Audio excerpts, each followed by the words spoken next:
basically, we just want your cash. Yeah, we just want your cash. So, no, Patreon is the way to go. That's what we figured we'd do. Hey, Bill. Yeah. Bill, you got to start over because obviously it didn't go live, but we are now. So that's what we figured we'd do. Hey, Bill. So I got to start over again.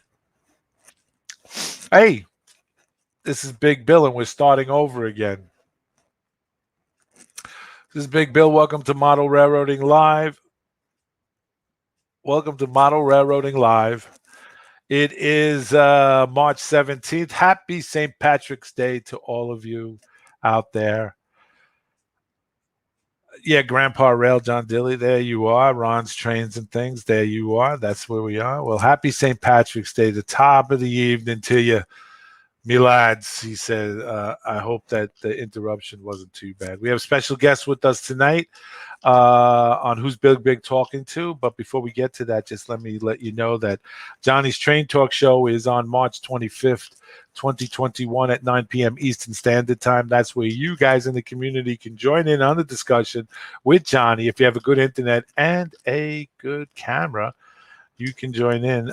And since we're doing this on StreamYard now, you can join in and be a part of the panel, the discussion. If you have a train question, or if you have a problem electrically with your rolling stock, with your engines, anything related to model railroad, please join us. We also have the Q&A here, and you can do it that way as well. So if you want to be on, it can be bring something you're working on, and you can brag about it. And once again, that's at 9 p.m. March 25th, 2021. What else do I have to tell you guys? Oh, yes. Last time we were on, at the end of the show, I made an announcement that we will be doing, we have engaged in Patreon. That's right. We have engaged in Patreon where if you want, you can go to Patreon and type in Model Railroading Live, and you can give any amount. There's $5 thing and a $10. I wound up doing a $10 a month thing. I'm basically paying myself, but things have gone up. Our cost here at Model Railroading Live have gone up, and since most of us are on a fixed income, we'd figured we'd do this. Every little bit helps. And we're keeping it simple. This is about all you're going to hear from it. This is it. We have a Patreon page. Check it out. Okay? If you want to donate, more power to you. If not, more power to you. All right? I don't know what else to say. We're working out the details as far as doing stuff like giving stuff away, and if you make a certain level, we'll give, we're still working those things out, so we haven't figured it out yet. Anyway, where else was I? I was right here talking to you guys. Let me bring my guest in. Our guest is well known in the model railroading community. He's not a stranger to Model Railroading Live, and he's also been a part of this when we were YouTube model builders way back in the day. In fact, he was one of the founding original guys with Mike Phillips and Steve Atwell and Ron Pierre, all those guys. The history of YouTube model builders, aka Model Railroading Live. So without further ado, let me bring in Eric Hall. Eric. Hello, Eric.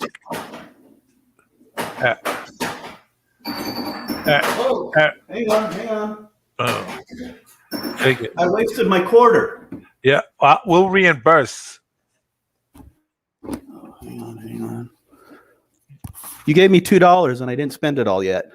All right. Well, I'm just glad you didn't spend it on the gasoline station sushi.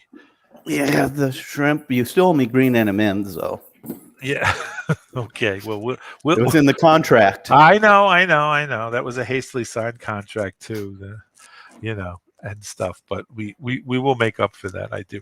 Welcome to Who's Big Bill Talking To, Eric. Hey, thank you for having me, Bill. Oh, it's a pleasure and an honor. We were I was literally threatened by Ron Marsh and Marcel Valor to have you on. They said they would boycott my station and boycott my channel, and if we didn't get you on. So blackmail works efficiently and it works good. So I wouldn't worry about Marcel. He's Canada. It's not like he's going to come down here and do anything about it. I don't know. He's He locked has out at the been. border.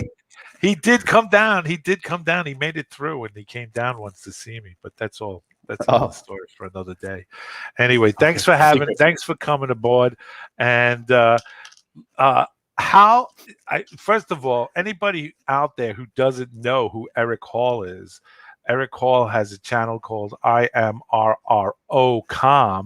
Okay, it's his N scale layout, which is a great looking layout. If you don't know, then in model railroading who Eric is, then you've been living under a rock. You've been absolutely living on the rock. He is, as I said in my intro, one of the founding, I guess you'd say, founding fathers of what we used to be called YouTube model builders, with Mike Phillips, Steve Atwell, and Ron Pierre. You know, Yes. These guys were part of it. They kickstarted it. They had the idea, Mike Phillips and him, and you know, unfortunately, things didn't work out the way everybody would have liked back then, but still it was founded by these guys and they put the work in. And me truly, I was the beta tester. They would I'd get the phone call at 2:00 in the morning and say, hey, could you get online just so we could test this out and see what because I work nights, right? Because Eric did at the time. He did, and so did Mike. He was at nighttime too, so I think that was our good connection. We were both up at like odd hours of the evening. Well, right. He was in the, I think he was in Germany at the time. Something like that. Yeah, so he was doing that. But anyway, welcome again to the show. Thank you. So how is it that I always ask this question and it fascinates me. A guy like you who's been in the model railroading, how long have you been in model railroading? From around, I'm thinking 1974 or 75 when I got my Lionel Santa Fe train set. And how old were you then? 74 would have probably been about 7 or 8, give or take. I only laughed because 74 I graduated high school. It's just like to see when chronologically where I stood in that, you know, what I was doing at that time. So, yeah, you know, but that's it. So then how did this morph into the IMRROCOM railroad? The channel, back in the .com days, I bought a bunch of domain names on a bargain, and IMRROCOM was one of my .com names that I purchased. So when the channel came about, I was going to link it to a page, and I could make something up that actually fit that domain name, which is Institute of Model Railroad Operations.com or IMRROCOM, or as some people call me, IMRROCOM. I have to tell you, I am glad that you are on this side of the camera instead of in the Q&A.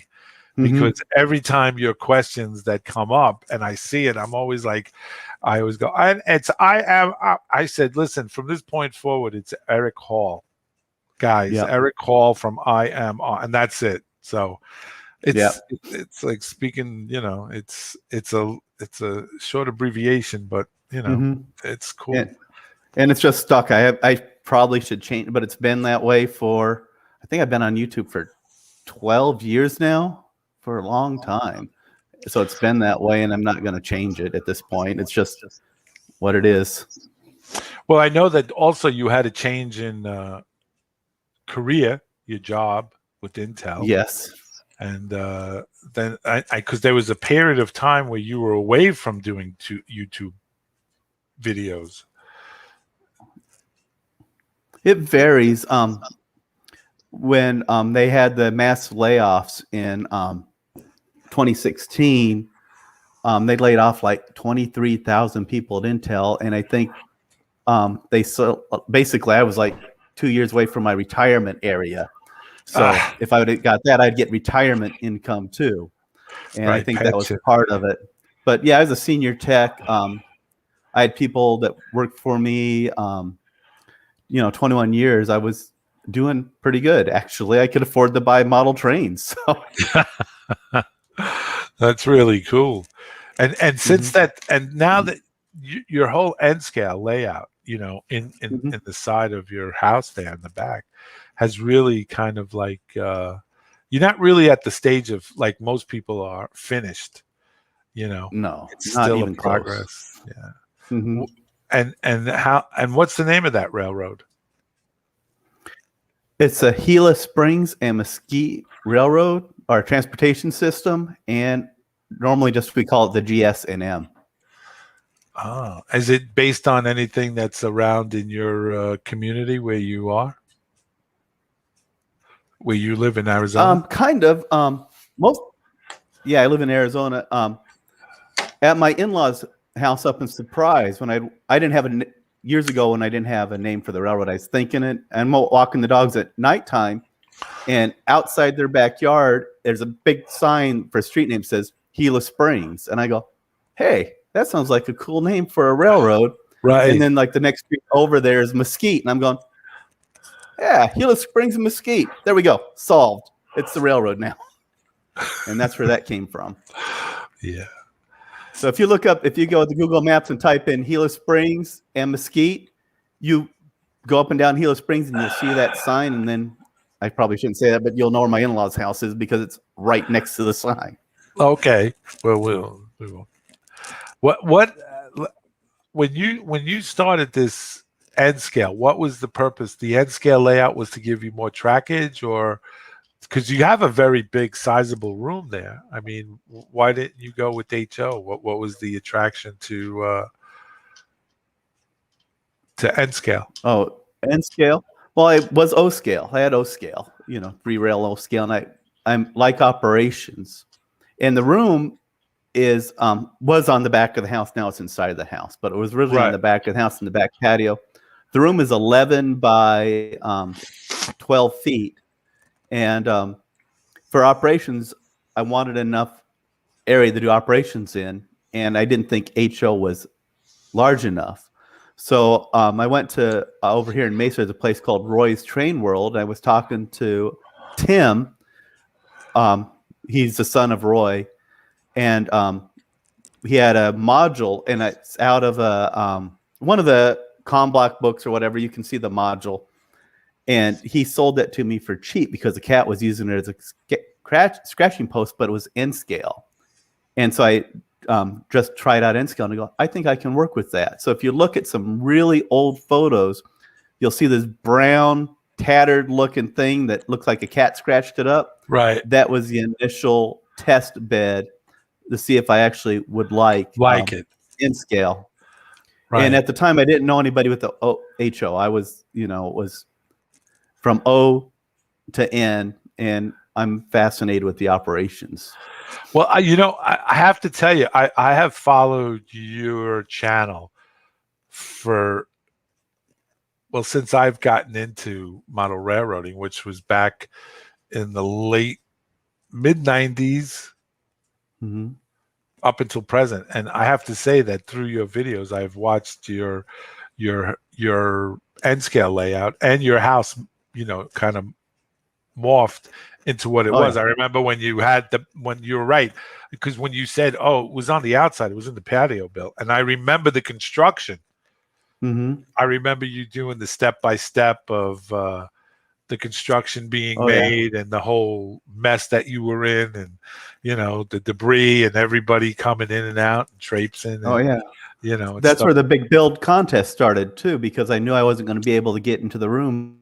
So I started that big build contest, and then it morphed into more than I ever wanted to be. It's just something going, I have gift certificates. I just want to give away some gift certificates. Right. I remember that. And then it got into this thing. I go, it's more than I want. I don't want this. I just want, I want somebody to post some videos so I can go to work on the whole thing about my channel. I want people to post videos, because at nighttime, on my lunch break, I have 2 hours of a lunch break, and I'd go sit on YouTube and watch YouTube videos. And nobody's Right. posting any train videos. And I'm going, well, if I tell people to do it, maybe they'll go post train videos. It'll give me something to watch on my lunch break. And that was it's kind of funny. Go, just post videos. I like your channel. Your channel's awesome. Go make a video, make more videos, and I'll talk good about you just so I have something to do on my lunch break. Right. Exactly. And a lot of guys did, and a lot of guys YouTube channels, bounced off that they normally, because that was the original idea of YouTube Model Builders. If I'm correct, that the YouTube Model Builders was basically to promote people making model railroad videos. Oh yeah. To submit, to do more production work, to do more hands-on kind of things, and to showcase them, and to bring them about, and then highlight them, because there really wasn't back in I think when was it? I think it was about. It can't be. It had to be. I'm trying to remember the date. Do you remember the date that YouTube Model Builders? I don't either. But yeah, the whole thing was kind of funny. It was like at one point that I was told in that group that I was the kingmaker, because whoever I called out, right, exactly, on my channel, they go, "You're the kingmaker," and I'm like, nobody watches my channel. He goes, "You pick people, and you pick good people, and you make them big." And I was like, "I'm not that important." Right. But over the years, there's some people that I looked at and go, "Man, these people are going to be something." Right. Called them out, highlighted them. And they became something. I was like, Ron Marsh, he played the Big Build contest on my channel, Big Build version 2. And I saw him, I go, out there, he's just little league. And I was like, this guy is going to be somebody. I know he's going to be somebody. Exactly. I'm going to watch this guy, watch him move up through, little league, in the high school, college. And now he's running pro. And people are kind of probably going, what are you? And I go, I'm just a coach. That's all. I saw this guy playing on the field. I liked what he did. And Ron, it's like, wow, he's something. I remember that, because what had happened was when you highlighted him, we had him on our show, and then it did. You're absolutely correct, and I understand what you're saying. It's not a boastful thing, nor is it an ego thing for you. It's just something that you wanted to promote, and that's what this was about. YouTube Model Builders. It was about that. And when we did the Big Build contest, it took off. We didn't expect it. I'm sure you didn't either. Expect it to take off the way it did. And it was like, it was big time, and stuff. Yeah. Ron's Trains and Things says, he says, I started an HO scale early 30 years ago, quickly switched to N scale, but bought my first HO scale locomotive in 25 plus years this week. News to come. Okay. So we might be getting back in. I already seen that. I think it's a Burlington Northern locomotive with the conductors got no clothes on. Yeah, we were talking about that. They didn't paint his conductor. Human City. Let's see. Human City Junction. It says that you posted a question. I'm going through the. Let's see. Human City. Dwight Curley. I know Eric lives in Arizona, but do they live near each other? Who? I don't know. I'm trying to find Robert Holman. Do we need to tag our questions in a certain way? I asked a few questions, but I did not think they were noticed. I haven't seen any questions. Human City, Heath. It seems just actually Ron's Trains, and I'm trying to find it. What kind of question? I'm going back. I don't know. Freedom. Well, I mean, if he's asking an Arizona question, Arizona questions, my two people are Vinny, BNSF 6951, was the first person from Arizona that I got to know. I was watching his channel because he actually is modeling stuff up in Phoenix on the P-Vine sub. And I drive up to my in-laws' house in Surprise, and Mariani's, it's a sugar, liquid sugar, high fructose corn syrup facility. And he did a model of that. And I go, I know exactly. I saw that and I go, that I know. And that's how I got in contact with Vinny. And then Joe Vinny G. does his show. And then I was going to get the Joe G, the dumpster fire, the fireman. Right. You know? So yeah, Joe G, if Joe is somebody, you know, it's like everybody goes, oh, it's bro love or whatever it is. I really like Joe. Joe's just fun to be around. The only thing you got to remember with Joe, if you do operations, Yeah. he comes back from his events. Firemen never wash their hands. I have black soot all over my white cards. Oh, when he comes back from a yeah, he went job. to training. From his training, he'd come back from training. It's like there's black soot and all that kind of fun Smelling stuff. like- Yeah, but Joe's a really cool guy. He is. He's somebody that I expect to go someplace. He's right now living in between homes. So hopefully get his new home built out, because I've seen what he plans and it looks like it's going to be amazing. He's going to do a barge operation. I hope. I've been convincing him. And then now you're doing it on the South Brooklyn Railroad. Wow. Subscribe to Bill's channel, by the way. Subscribe to Bill's channel. But I've been trying to get him to do a barge operation, and you're doing that now, and I'm doing. That's exactly what I think Joe should get done on his. He does the Alaska Railroad. I would agree with you. Human City Junction, Heath wants to know, are you, Eric, a fan of pinball machines? What would give anybody that idea?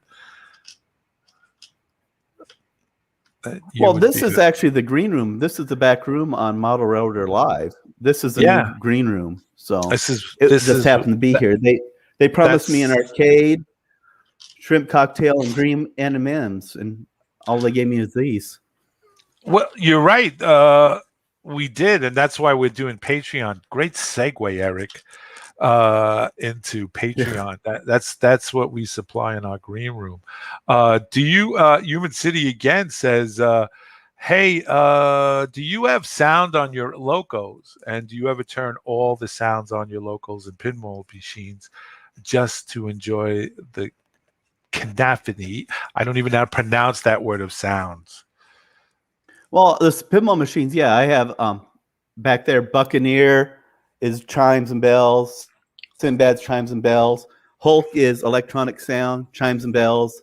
Talking, this one talks, a talking machine. So those are cool. But on locomotives, N-scale sound was never that good. And because I liked the system, sound, and it might have changed, but at the time, sound and consisting locomotives did not work well. So, you know, you had the startup, or if a sound locomotive skipped a beat, it would stop, and the whole consistent go, and the other two engines are like, come on, as it starts up. So I don't do that. But my hearing is shot, you know, from being in the military, working in a fab where you get that constant hum. So to me, in most cases, sound is just noise, and I turn it off. I don't even buy locomotives with sound. It's not my thing. It's just noise to me, and I prefer to have quiet because it's just noise. Yeah, that makes any sense. And technically, that's what it is. A train is noise, and that's just noise.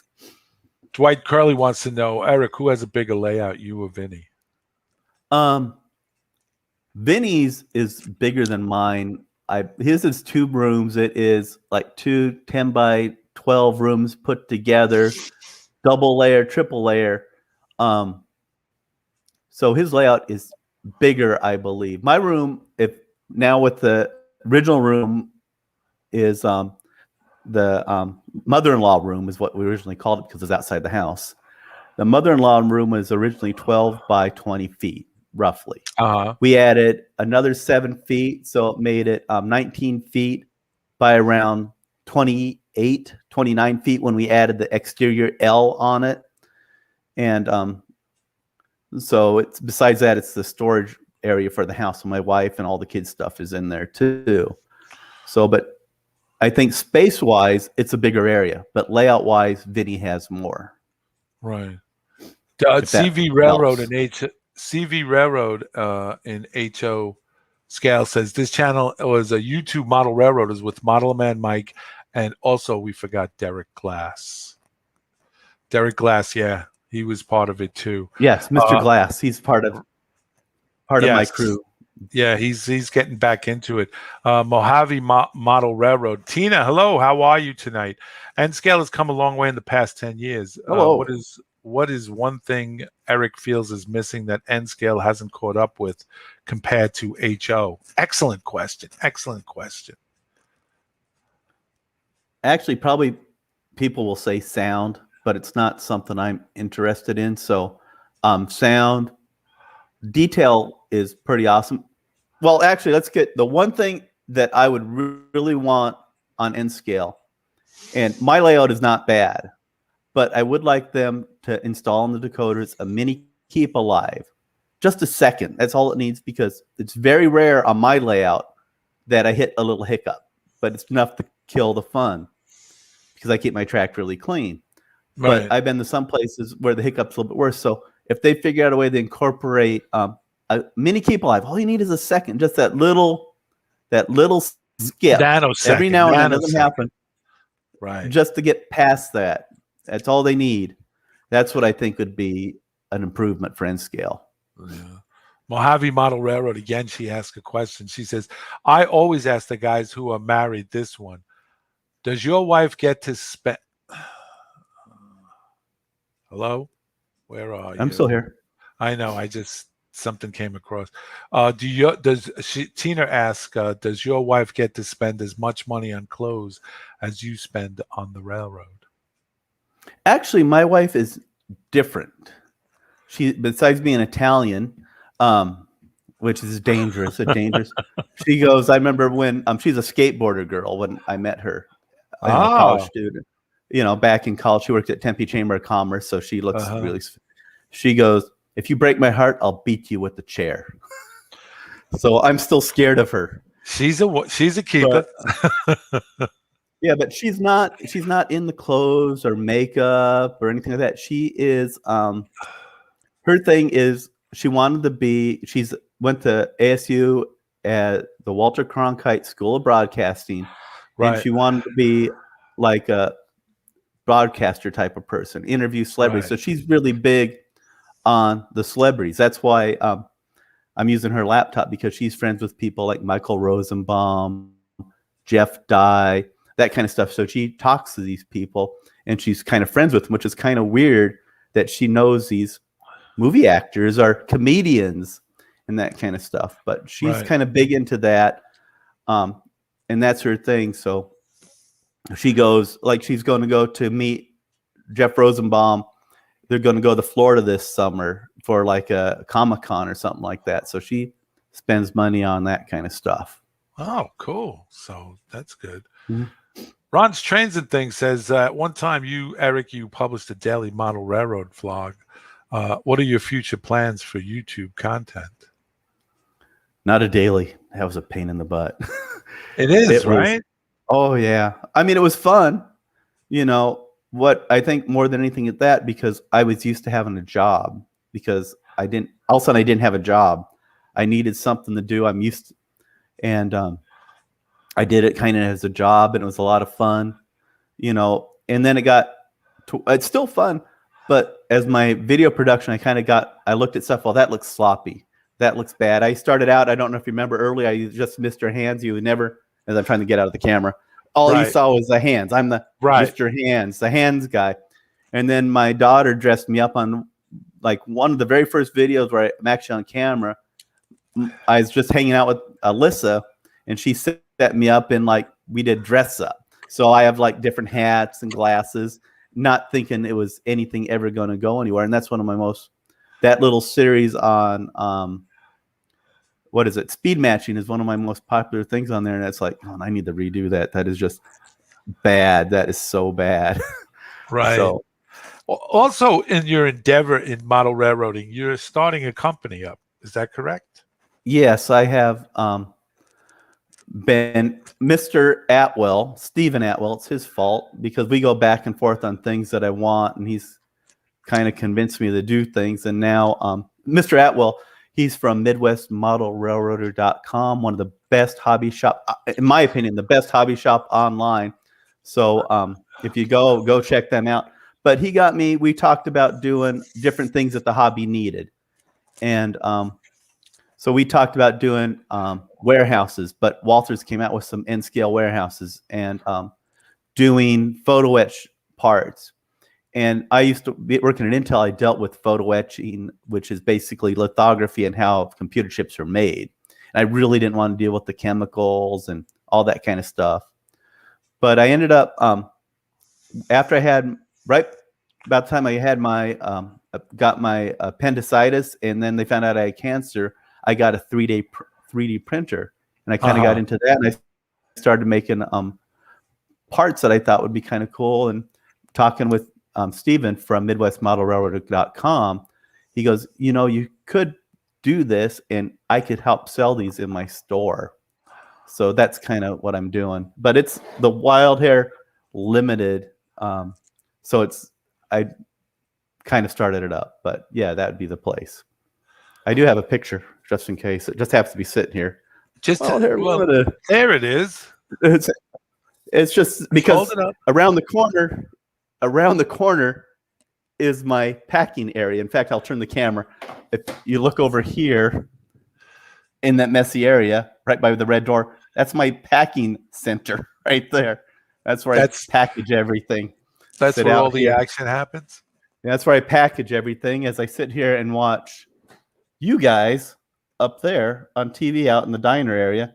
So I will do my packaging, put all my little parts in little baggies, so we can sell watch model railroading. It's all live. Screwed up. That's all right. Sit there and watch. Yes, that's what I do. There you go. See? Yeah, that's what I do. Model railroading live. Shake everybody around. In everybody's household. Yeah. Usually I catch you guys about dinner time and on a Wednesday. So Wednesday's deep fry night. So it's usually making something like corn dogs or deep fried fish and chips or something like that.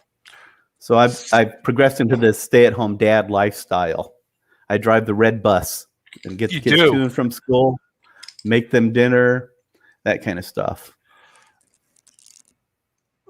Are any of your children into the model railroading with you?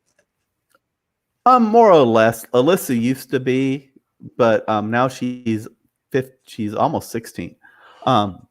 She used to come out in the train room and she liked to plant trees, but now she does her, she's kind of got her own little YouTube channel she does, and she's into the more playing video games online. And then Dean comes out, he'll run the trains, but his issue is that he knows that I'm not the best doing wiring under the layout, because that's his pretty much view of the layout most of the time is he can look up at the bottom. But he'll come out and he'll stand on it, he'll drag his stool around, and he'll run the trains back and forth. And Logan's just it's not his thing. Logan likes to play his video games like Sonic and all that kind of stuff. Right. But I mean, we've gone to I've taken him over to my friend David Doran's house, who owns a Lost Dutchman Railroad, and they've run trains and stuff. There's videos of that. So yeah. Mojave Model Railroad, Tino wants to know, Eric, is there one model railroad conference you missed due to the COVID in 2020 that you hope returns in 2021? I don't go to any of those, actually. Yeah. I don't have, it's one of those weird things.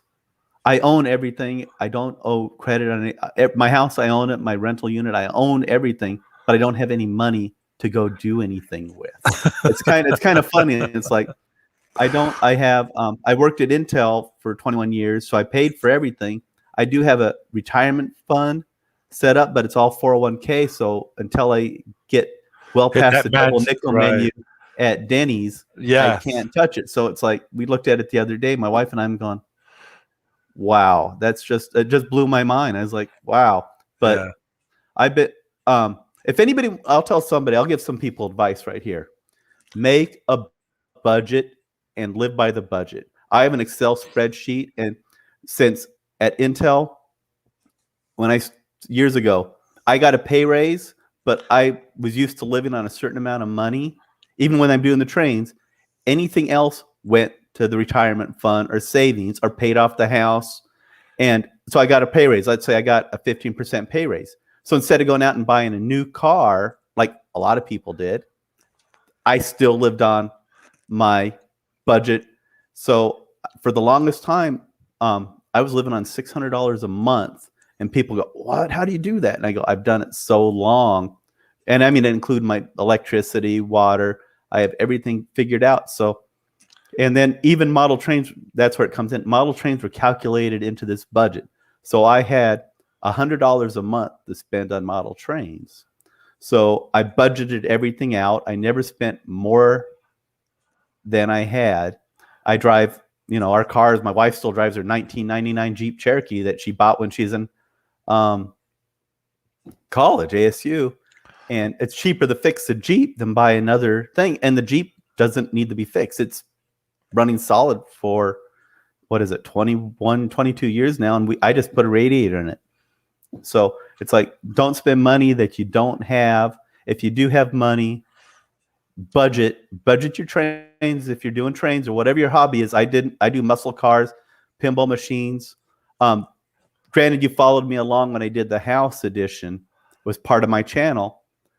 That this was already bought before it even existed. I already had this paid off. I had the edition paid off before the pinball machines. I had money set aside for those before I even purchased them. So I already knew my money was set aside. So even though it was sitting in actually it was sitting in Buccaneer, whatever, back there, it's like a safe. Pinball machines are like safe. So it's a slot machine. You put money in it, lock the door. It was sitting there, but that's what it was meant for. It was already spent. I already budgeted. Right. So that's, the hobby wise. So that's my thing. If you're in the model trains, budget, budget your hobby. Don't spend more than you have. Don't put yourself in a hole for the hobby just because you see somebody with a lot of stuff. And you want that, you budget yourself so you don't hurt yourself in the future. So now Eric Hall really appreciates what past Eric Hall did to get me to this point. And at this point, I hope future Eric Hall thanks me for what I'm doing now to make sure future Eric Hall, when I actually get up there in age, appreciates what past Eric Hall does, if that makes any sense to anybody. Yeah, it does. It does. And I have to agree with you. My old man used to tell me it's not how much you make, it's how much you save. And Yes. My father was a bartender his entire life, and he budgeted his money. He didn't like the credit cards. If my mother said to him, "Well, we need to wash a machine," and he would say, "All right," and he'd put money aside. He would put money aside and then buy it, and that was it. And stuff. 1066. Hey, welcome 1066. I think you're new to the channel. Welcome to the channel. He wants to know: do you have any advice if you're starting from absolute scratch in the hobby? If I did this again, it sounds kind of weird. I would actually go and I would do an O scale layout with I have an O scale. Yeah. Because the thing is, I have a friend I'm not laughing. and I have the videos.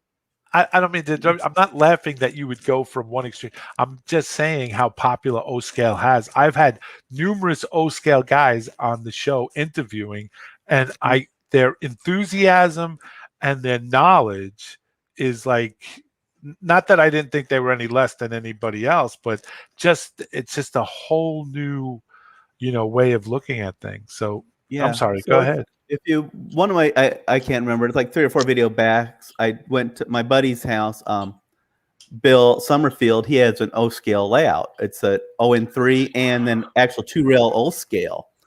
And granted, you've seen the proto throttle. Right. I'm not, which annoys me to no end when you're operating. But if you're doing O scale, it's perfect because you're eating up time doing it. It's so large.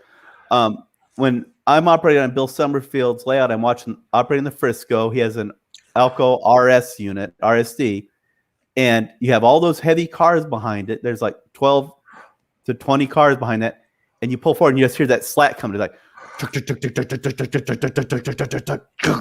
you can hear that coming. It chases around the room, and I go, right. You don't get that mass in N scale. Right. It's just one of those things. And that's what I would probably do, just because it's just the mass. But in reality, if you're starting out, if you don't know, you can't beat HO. HO is the horribly awful scale, but usually you cannot oversized. beat it. Yeah, Yes. well, I'm going with horribly awful today. Okay. But Uh, yeah, I've looked at your layout. I looked at your layout. It's HO, and it's got junk all over. There's little particles of boards and wood and barrels. I think HO just collects all the little. Everything's rusty. So Yeah, this is 1983 New York three City Urban exactly. Decay. Mojave But Model Railroad. Tina, she's got a good question. I have to ask. She says, "What is up with the green tinted sunglasses on some of your videos, and how did that all come about?" because I have squinty eyes. I look like I'm stoned all the time. I don't drink coffee. I don't drink. Well, I should say very, very rarely. I'm the funnest drunk you've ever been with. So I don't drink very rarely. And in the military, I learned that a long time ago, because usually, for some reason, the clothes are gone. And then it's like, I don't know where my clothes went. So I don't drink. Right. But so I work nights all the time. So, and when you put the lights on, it hurts my eyes. But when you look at the camera, my camera has a little wing out door on the side. And so what happens is when I'm trying to talk to the camera, but I'm looking over here. So the old Casey I thought it looked Neistat. awkward. Yeah, Casey Neistat does the same thing. So I'm looking over here, and I think besides looking like I'm stoned, bloodshot, doesn't feel like I'm talking to the camera, because I'm looking at my little screen or looking at whatever script. But if I put the sunglasses on, I can look over here and still be talking to the camera, and it just kind of stuck. Everybody needs a gimmick. Yeah, I think you're right. There was an earlier question by Ralph Renzetti, our good friend Ralph Renzetti. He wanted to know, isn't that someone, the Wild Hair is your name? He wanted to know if that was, let's see, I'm trying to go back to it, Ralph. About someone else who had that name, the Wild Hair Limited. Well, I was running Wild Hair Hobbies on another channel, and so I just basically just flipped it to limited, because it's a limited liability corporation, and I don't make a lot of stuff, so it's a limited quantity. So what's in stock is what's in stock at the time. So it's not a lot of stuff. So limited fits. But if you go, I'm a fan of the Mad Hatter. I'm not running on a full deck. My 2s and 8s are missing out of my deck. Okay. So I'm a big fan of the Mad Hatter. Oh, here it is. Ralph asks, isn't Wild Hair a Ken Hamilton products? This by Ken Hamilton. Have no clue who that is. Right. Just wondering. No. Yeah, no clue. Never heard. As far as I know, I'm the only guy that's using that, and I've been using Wild Hair Hobbies for a long time. So it's new to me. So I have to look that up. But yeah, that's where that comes from. And the Mad Hatter and the hair, the March hare, is what that refers to. Yeah, sure. Mm-hmm. Ralph also wants to know, Eric, you're not a fan of weathering? Bill, he said your layout is dirty and rusty. Well, no, my layout is dirty and rusty. No, I'm weathering. I'm actually, lately I've been buying the pre-weathered cars from Microtrains lines, which are pretty nice. Yeah. Ralph will put, smash them with a hammer. They need dull coat put on them, but I don't have time to weather. My layout, there's probably 750 to 900 cars on my layout at the moment, and I'm still building track work and buildings, and so my layout is basically plywood under brown paint.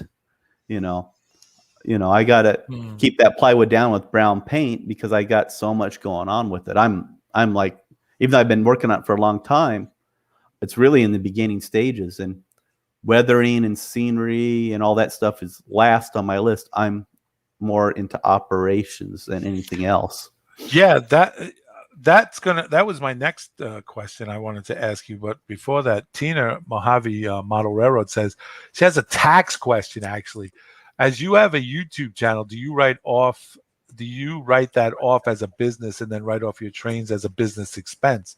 I only ask because I come from a family of accountants. I write off because I'm a landlord and I'm required to do separate taxes as a landlord. So I write everything, not the, I don't write my model trains off. That's a different thing, but I do write off my internet. I do write off my phone. I do write off my websites. I do claim any income that's provided by YouTube with I have the YouTube, the ads thing. So I claim that.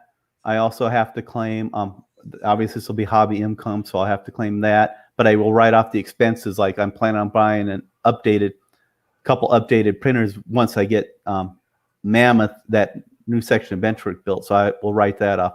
So it varies on what I write off and what I don't. But at the moment, because the standard deduction is so ridiculous, I had a hard time getting up to the regular deduction, even as a landlord, and I was still required to do, the expense reports and everything. Right. Now the standard deduction is ungodly huge, and it's like there's no way I'll hit it, but I'm required to fill out all that stuff, do the subtractions, versus income, gross, and all that math, and then I end up taking the standard deduction anyway. So I spend a couple days doing all that taxes, and then I go, oh, I'm taking the standard deduction. Getting back required. Cloverdale Rail, our good friend Marcel. He wants to know, who are your favorite guest operators on your layout? That is such a loaded question, Marcel. That's a tough one, isn't it? I haven't never had anybody memorable come to my layout. Really? I do remember you had Joe G there. Joe G was there, yeah. And there's a guy here. Yeah, huh? Who had a shiny head and it interfered with my camera because it had. I remember that video.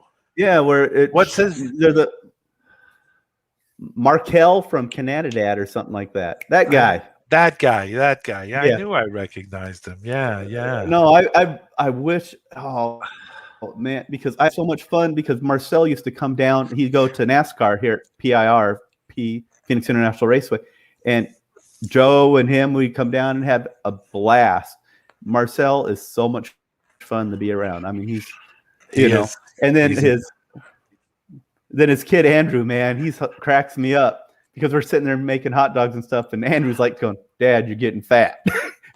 That was like cracks me up. But yeah, Andrew, a lot of fun. Yeah, I've seen you take Joe G to your operating session at a club, model railroading club. Now that model railroading club, is that an HO style? It's not a club. It's we're like a round robin group. Oh, okay. So it's that larger one that you see is David Doran's Lost Dutchman Railroad. It's like most of the people that I know are pilots and weird stuff like that. So we build a huge basement layout, and Joe's part of that group now. It's called they call it SELB. I can't remember the initials for it, but it goes all the way back to Master Model Railroader number 7, which is Ed Ravencroft's. So this group here started out with Ed Ravenscroft years ago when Ed Ravencroft moved here at the Glencoe Skokie Valley Railroad. So if you operate on David's layout, the round, if you go to the model railroader, it's like the 1972 issue with the black circle. It's got the fisheye picture on the front of it. That section of the layout he has that picture, the original picture, and that roundhouse on his layout. Like there was another article called Aptekissic, that swinging town. He has, I think we got lost. I don't know if we got disconnected, but I'll keep talking if we didn't get disconnected. But that section is on the layout too. So I guess I'm still here by my lonesome. But yeah, so it's going. You go on to David's layout, and it's a history lesson. So I guess I'll interview myself because I see Johnny. I think we lost Bill. Yeah, Bill probably hit the wrong button again, like he normally does, or either. Hey, Johnny. Yeah, how you doing? I'll keep Eric? talking until Bill comes back. I can talk for hours. I'm good at talking. But yeah, so as continue on that question is that David's layout. You go there and you see cars on that layout that were actually cover photo cars on RMC and Model Railroad and everything. So it's kind of crazy going there. But yeah, I'm trying to pull Joe in. I enjoy working with Joe as an operator. I enjoy working with Marcel as an operator. It's just nice having those people around. It's just the fact that they kind of live too far away at the moment. But I'm going to look at the questions now because it looks like it's my show. And I will see what people are asking. Bill's trying to reconnect, but for whatever reason, there's Ron says, "Are you flying solo?" I am now. I got my cohort over there. Johnny on screen. Maves keeps going. Let me see. Gimme City. Did you ever wish or would you like to build a smaller layout to be able to complete more of it? That's by Arl McKeever. Not really. A good question is, I don't know if you can tell this or not. Look at this thumb right here. It doesn't bend right. I have a hard time holding cans. So Thanksgiving Day, my neighbors, we're at my mom and dad's house, and the next door neighbor's house caught on fire. So what happened is I went in, jumped the wall back when I was young and muscular. Now I'm shaped like an olive on a stick. But I hopped the fence and went in. We put out the fire, pulled the people out of the house, but a window shattered and came down on my hand and sliced my thumb off. So they took a tendon out of my wrist, put it here. Part of my therapy was I had to work with small stuff. And at the time, I did not have the layout. So we're looking at 17 years ago or something like that. And working for therapy, you wouldn't even know it now. But that was one of the other reasons what kind of got me into building the layout. I needed to do therapy for the hands, and part of my requirement was working on small parts. And scale fit the bill. I also work nights, and I'm in the race cars, the muscle cars, and off-road racing and all that kind of stuff. But firing up the 360 Duster or the off-road car, the Baja Bug at 2 a.m, the neighbors frown on. So to answer your question, running a small layout, probably not. I don't consider layouts ever finished. I see people to smaller layouts. They get them done photogenic, beautiful layouts. There's some people out there with beautiful layouts, but my thing is the operation part. So sometimes you don't have much operation space on. You take my friend Luke Talon, for instance. Luke Talon, he does awesome work. If you ever go check his channel out, luketalon.com. Great channel. He's like the #1 on YouTube, I think. He's up there. But he doesn't have he has great photogenic layouts. And his thing is diorama building, I believe. So it's just not my thing to do that, if that makes any sense to you. Yeah, just a quick update, Eric. Bill had a brownout, and he's trying to get it back up. So it might take a few minutes. He's going to have to change his underwear before he comes back, or did he make it to the bathroom in time? Yeah. I'm not going to touch that one.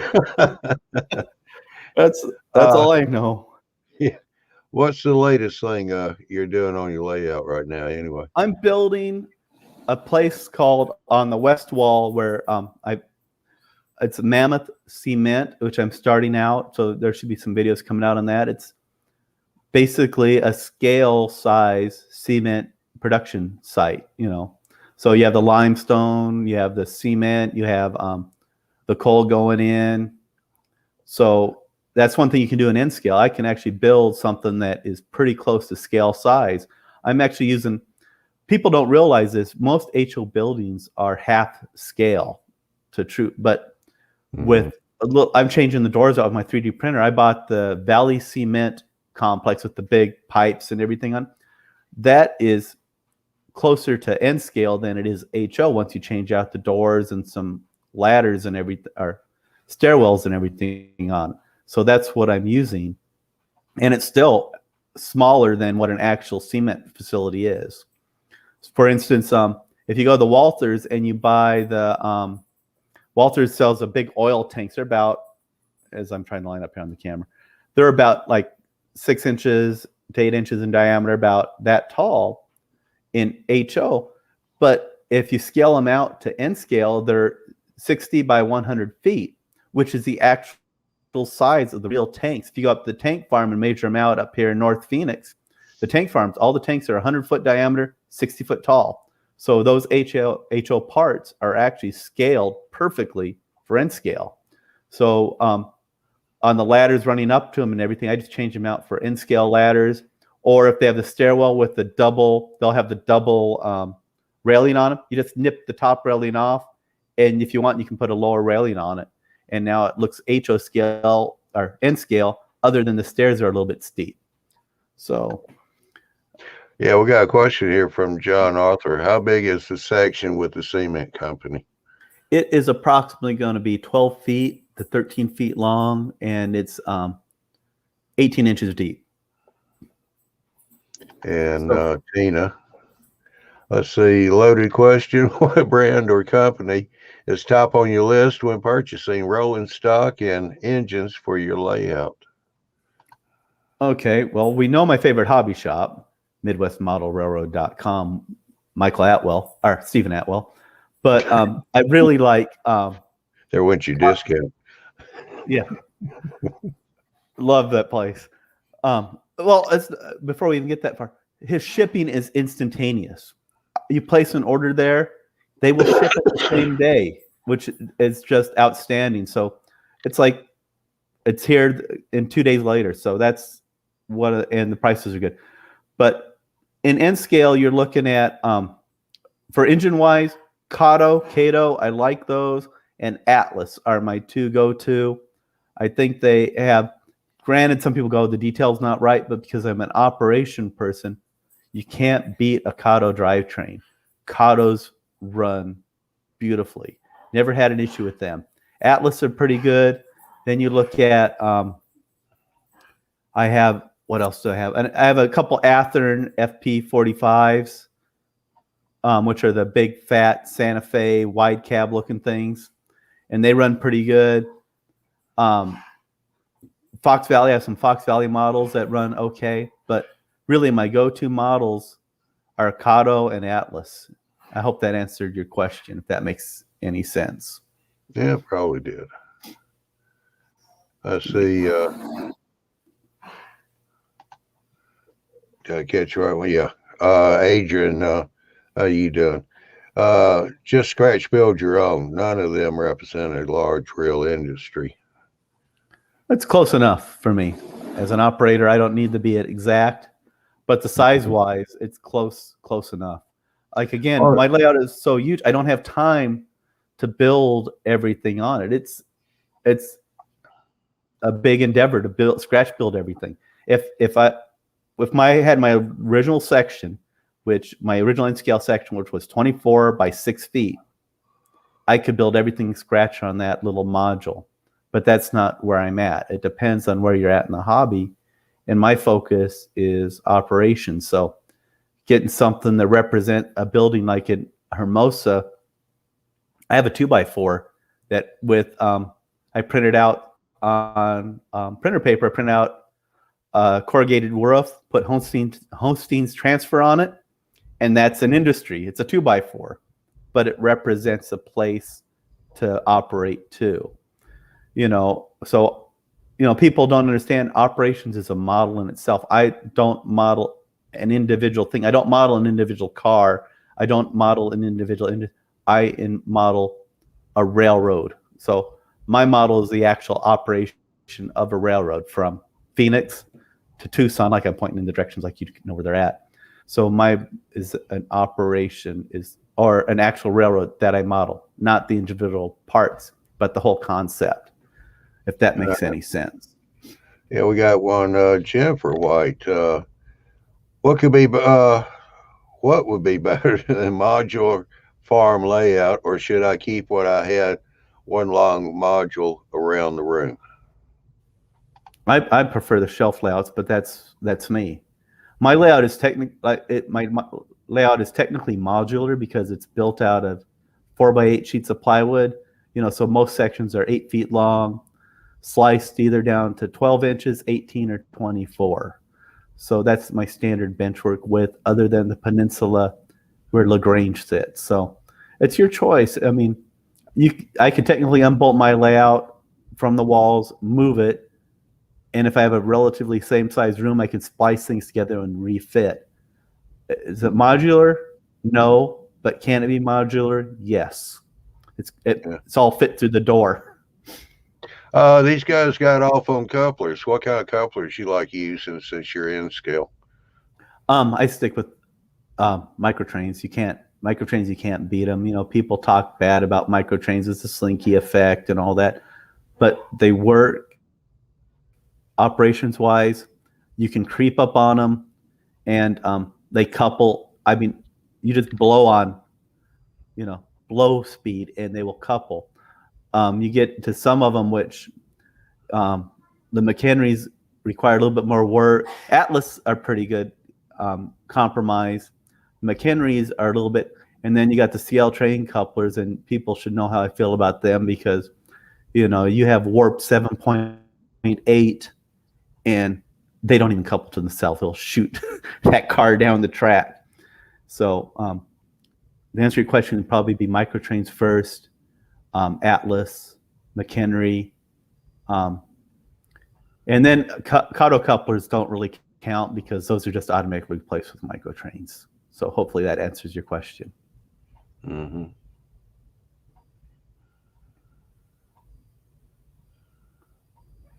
So maybe I should look for more. Switching around here a little bit, but don't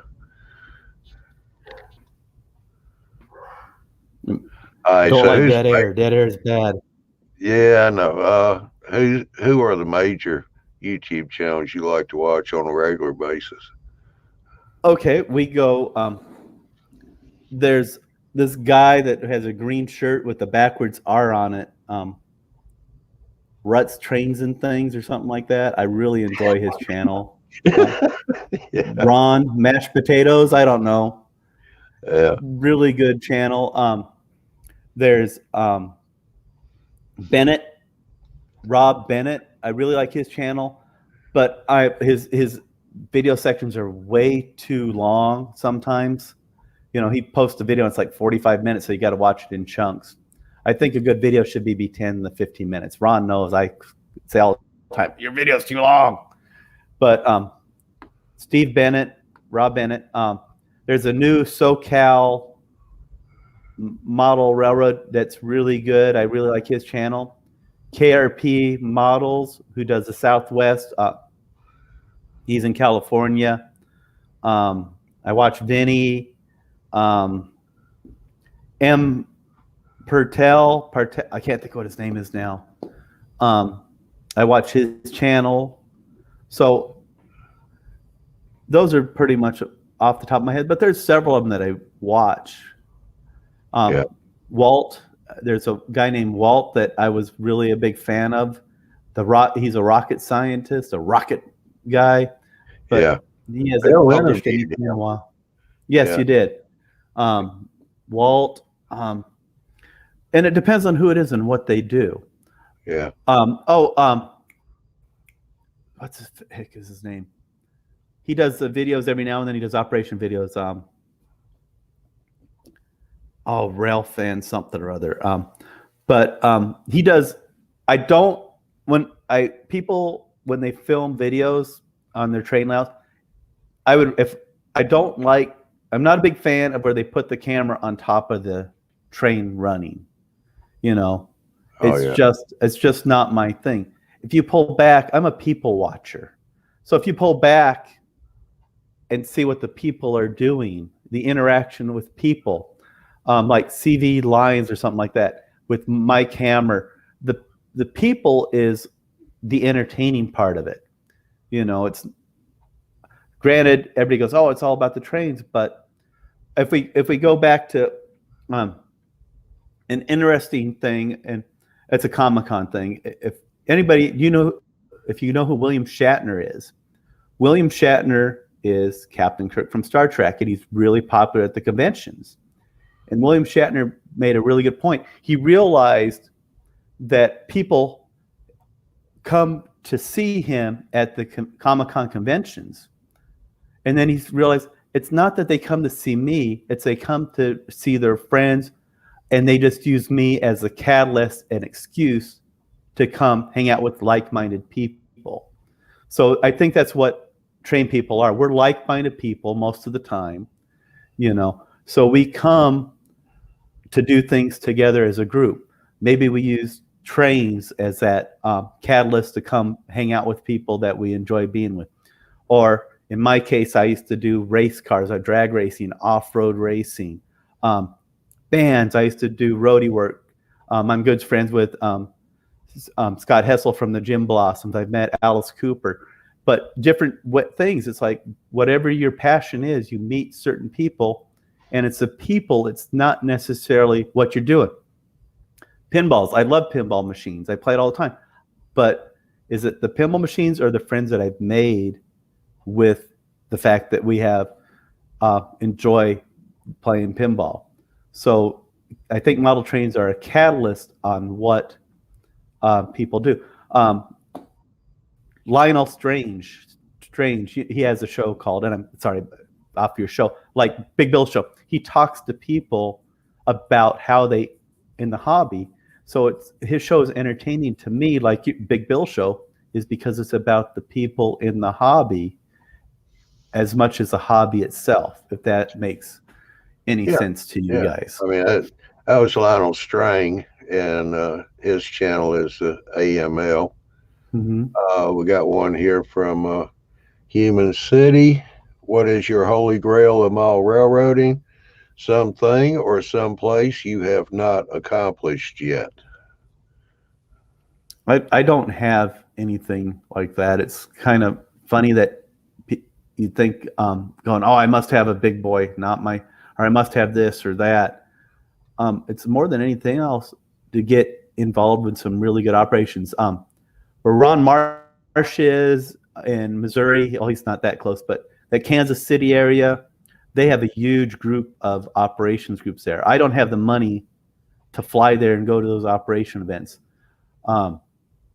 But some of those layouts are just amazing to operate on. And I would love to go to more events like that and operate on other people's layouts. My group, like I said, my group has a lot of airline pilots in it, which I find rather odd. You know, we're talking to one of the guys who flew B-52. He selected his route during his training missions based on what railroads he could follow. So imagine you're an engineer and you look up and there's a B-52 stalking you because he's a railroad fan. But what I found out with the pilot guys, when they retire, they get they still get frequent flyer miles or whatever they call it, where they can sit the jump seats, so they can go do these events. So I find it interesting that a lot of pilots, you know, are into model railroading. So it's just kind of weird that I know a lot of pilots that are in the model railroad operation. So to them, you might think, oh man, it'd be so cool. They'd be in the model airplanes and stuff. But to them, it's probably like their regular job, going, oh, I do this every day. Luke Talon's a pilot, but he's known for being a model railroader. But on the other hand, I know train guys, actual trained people that are in the model airplanes and drones. So it's just kind of funny. It's like going, why don't you in the model train? Oh, I do. That's my job. Why would I want to do my job for fun? So they're into model airplanes. It's just that weird crossover. Like you got, for instance, I can't think of it. The truck driver. Container Man 68. Yeah. He's a truck driver. And there's several truck drivers that are into model trains too. You would think that they'd be into, I'm going to build model trucks, but that's their job, So I hope that answered your questions or makes sense, because I just can ramble on. I'm good at talking about nothing. Well, we got one here, and I think what we'll do is we've already gone over, so I'm going to let Tina have the last question in here. What do you think we need to do as a community to get new blood into the hobby and even more women into the hobby? Very good. Well, one of our operators is actually a lady person. Be careful. She is. She's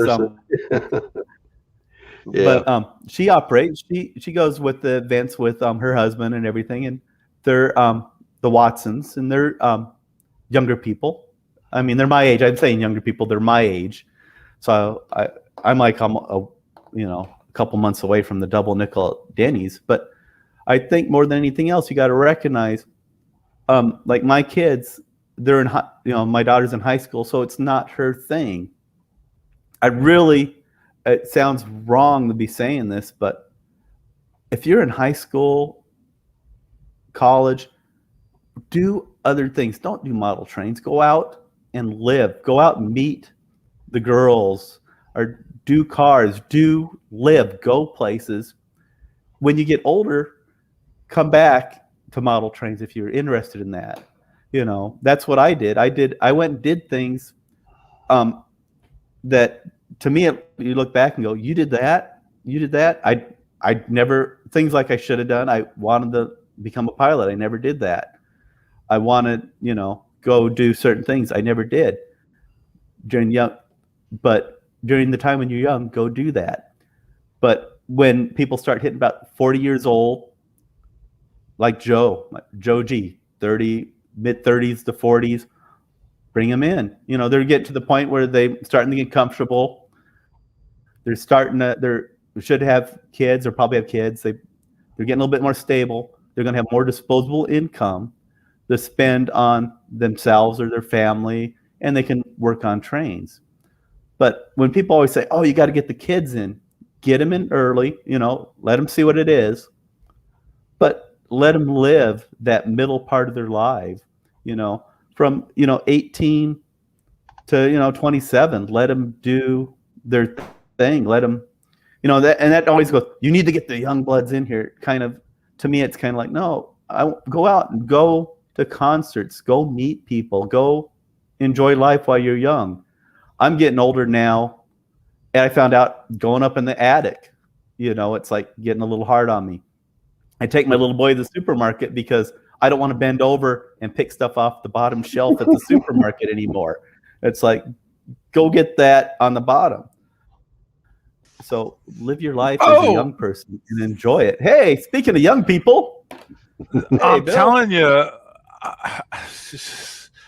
I'm sorry. I had to run out and get a pastrami sandwich on rye with mustard, so I had to run and get it. I do apologize. No, we had a little bit of a power outage here in my community in Westerly, Staten Island, or Myers Corners, as we call it. So I do apologize for the inconvenience and for the break there. It wasn't anything intentional. So not an issue. Well, I'll do you my standard transit authority announcement. We are sorry for the inconvenience. We do appreciate your cooperation. We will be moving momentarily as soon as the signal changes. Sounds like Disneyland too. They say that all the time. Yeah. Please remember to purchase your Metro card, refill it, and take all your. I was going to say, before I interrupt you. No, go ahead. No. Granted, you got lost. I have plenty of time if you want to go more and continue on. No need to cut. I'm retired. I ain't going anywhere. We can do Me this. too. My wife is over there. She isn't glaring at me yet, and it's not the bachelorette night. There you And- go. And There the you dogs go. are on my end of the couch more than likely, so There they're you probably go. happy that I don't go occupy it. So There you go. we can go back. Did you discuss operations? Yes, we talked some about operations, but if you want to Okay. ask more, No. I just it just was a little bit frustrating on my end, and this was a bad time to give up drinking, and oh was- yeah, I held up the show by myself. I looked over and I go, "It's me." They left me in the green room by myself. so I better start talking. technology is a great thing when it works, right? Yeah. And stuff. Anyway, so let me ask you a question. What is the best thing that you like about model railroading? The people. We just talked about that. The people, the meeting the people. I like the peoples. If I had the money, I'd go visit Bill. I want to go visit Bill and look at how dirty his layout is and go, yep, that's junk. And it's like people go, oh, you're insulting. No, I want to see. That's the thing. I want to see and meet the people. And the best we can do right now is talk live, and that's the thing. I think it's the people more than anything else. I miss, it sounds kind of weird. I'll do a work. I worked at Intel for 21 years. I miss work so much. I love going to work. And people ask, why did you like going to work? Because my friends were at work. I spent more time with them, than my family. They were my friends. And I was like going, well, it's work. And I go, well, actually, let's be honest. I went to Intel to hang out with my friends. It just happened. Work happened on the side. It was like that. It's like we went to hang out, but work just happened because we were friends, Well, I have to say the same thing on my job. My job, I considered hanging out in the crew room. That was like, I was getting paid a lot of money, and it was like hanging out in the lunchroom at high school. Mm-hmm. And that's what I miss. I miss my, Sylvia, my first fab wife. I miss, I can't even remember what her name is now, but she went and got a job at Tesla. Different people, because I'd partner up, and fab wives and partners and everything. So it's like, I miss that, hanging out, going to lunch, sitting there. And it's weird because and I can't know why I can't remember her name, but it's so sad. I know it's on the tip of my tongue. I have to look at the damn phone. But like, I'd work with her, and people are like, oh, well, how you're calling her the machines and she's a lady? No, she's my partner. I work with her. And it's like, so if she's laying on top of me, and I got to hold her up, it's always like she was a kind of large lady, husky, I should say, but she's a big woman coming through, and and it was one of those things. It's like we were a team. It wasn't. She was a great tech. In fact, she's such a good tech. She works at Tesla now. She repairs the robots at Tesla. Cool. But yeah, it's like I miss working with my friends. That's what I actually miss. And I think model railroading is kind of a crutch. I'm not, I should say that's kind of the people. I should say. What's the worst thing you hate about the hobby? I don't even want to list them. This is a family-friendly show, so we're not going to talk about the worst part. Oh, that's a completely other subject. That's called a fight club, but mostly, I think it's Canadians, the Canadidads, Marcel in particular. Oh, I didn't mention his name. But no, it's just some of the stuff is just the drama. I should say the drama. There's a lot of drama going around, and it's just trains. All it is just trains. Plastic trains, no less. Toy trains, yeah. Toy trains, yes. I agree with you. And I call it toy trains all the time. I'm playing with toys. That's it. Did Dungeons and Dragons. I don't do video games very much. I mean, arcade games, I should say, but like online games. But it's just, and even if you play like an online game, it's the same way. You got drama. And I go, I don't need the drama. I can be a professional ass, I should say. And yes. I don't need to bring it out if I don't want to. I don't want to be a jerk, but I'm good at being a jerk too. Well, I think But we all are capable of being that jerk and being oh yeah, jerk-like. You know, it Mhm. comes. Cloverdale Rail, aka Marcel, says, "I'm feeling the love, guys. I'm feeling oh the yeah, love." and it should be. You got we have a tight group. It's kind of funny. Marcel, Joji, Ron, Derek Glass, Atwell. We have our own little, we talk, we share ideas, we coach, we help. It's just nice having some friends that, I can sit there and count on that are friends, even though they live far away.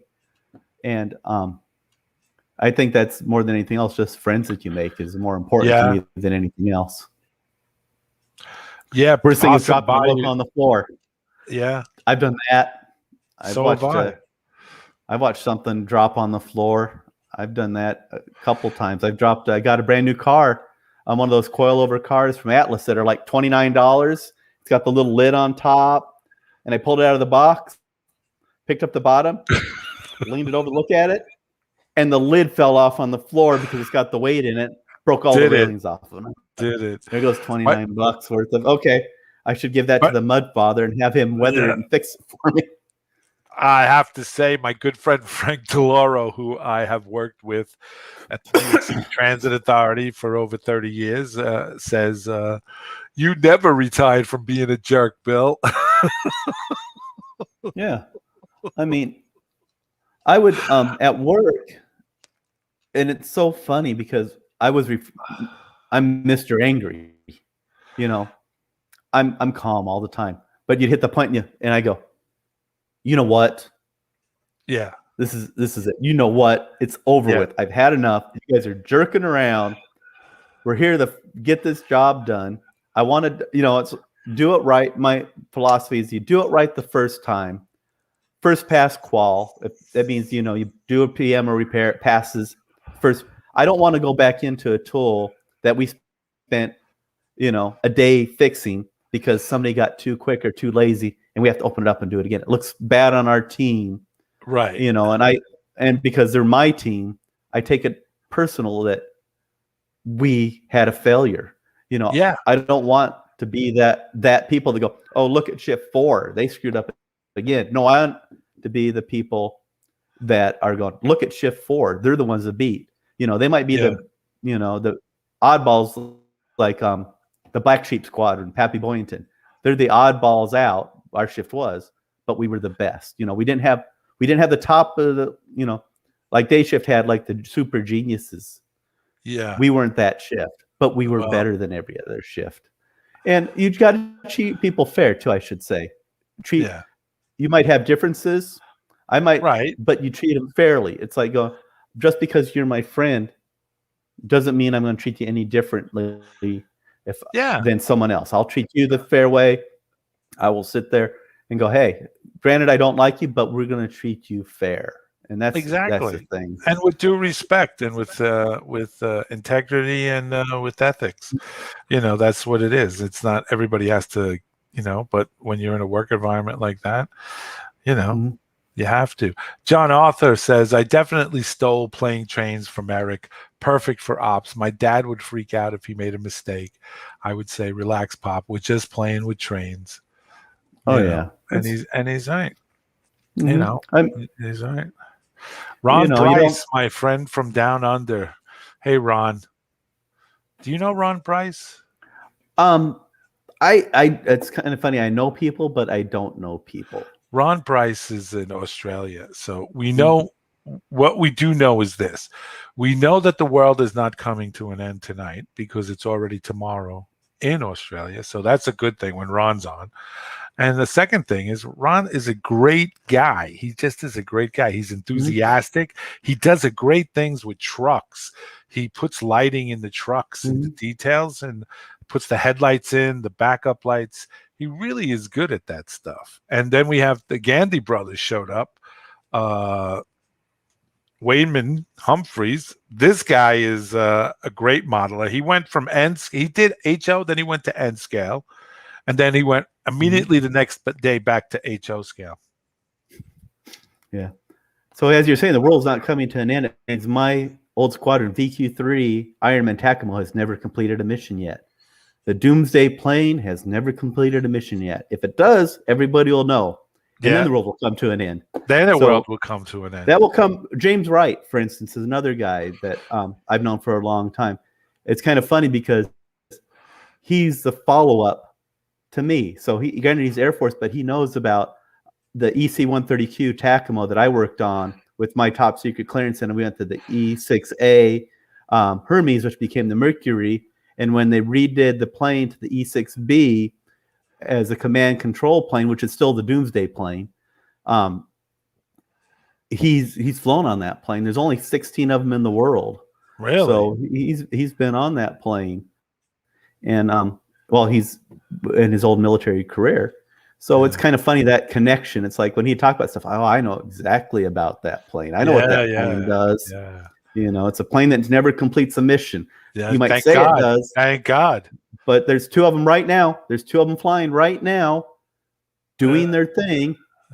You know, they're going, hey, don't mess with us, is basically what they're saying. Ron Price, he says, yeah, Eric, you remember me as Ace 116. I probably do. That kind of sounds familiar. Yeah. But Dwight of Northern Star says, if you want real respect, you need to give it also. True, very true. You know. Well, I do again apologize for the break in service there. It was not intentional. We had a little bit of a brownout here, but Eric, I do want to thank you very, very much for being on the show. Who's Big Bill Talking To? It has been enjoyable and fun and insightful. I hope you've had the same experience. And what is I was going to use this as a trivia question on the IMRRO, but it's in Institute of Model Railroading Operations. Yeah, Institute of Model Railroad Operations. I would have, if now everybody knows that, so now I can't use it. Yeah, it even says if you go on the old videos, they'll say it on the they will the yellow screen. Yeah, so it'll say IMRROCOM on the big yellow splash screen, and then right below it says Institute of Model Railroad Operations .com for that website I used to have. Cool. Well, thanks so much for being a part of this. But hold 1 second, Bill, because I know you're going to do your radio line. I can't let you finish without doing my line. Is that okay? Can I do mine first and you do yours? I'll tell you what we'll do. Let me finish the outro, and then you go, and then I'll go. All right. And here's the outro. This is the outro. Thanks for watching MRL Model Railroading Live.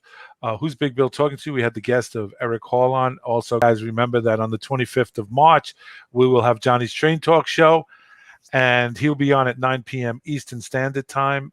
All shows on Model Railroading Live are at 9 p.m. Eastern Standard Time, so don't forget to tune in on Johnny's Train Talk Show. And also, we'll be coming up with new ideas and new shows in the near future. We're working on them. And also, we're at Patreon. Go to patreon.com and check out Model Railroading Live. Give whatever you feel desire.